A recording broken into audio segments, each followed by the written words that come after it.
Hello guys, দেখো আজকে একটু পটলের তরকারি। পটল কেউ বাড়িতে খেতে চায় না, তো আমি একটু বললাম ঠিক আছে আমি একটু অন্যভাবে রান্না করে দিচ্ছি। তো এটাকে আমি এই যেভাবে করছি, টমেটো, আলু আর কী বলে এটাকে, রসুন সব কিছু একসাথে সেদ্ধ একটু ভাপিয়ে নিলাম। তারপরে ওকে শিলে বাটলাম।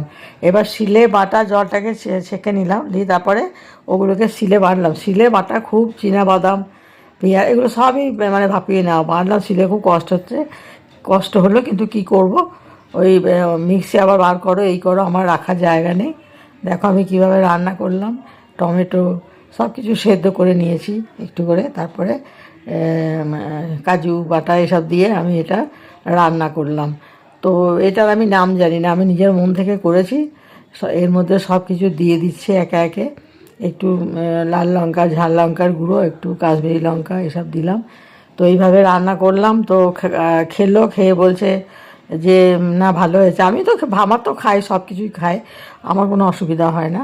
তো এইভাবে রান্নাটা করলাম। আমার রান্নাটা কেমন লাগলো তোমাদের? খেতে তো ভালো হয়েছে, তোমাদেরকে তো খাওয়াতে পারলাম না, তো তোমরা কমেন্ট করে জানিও কেমন হয়েছে।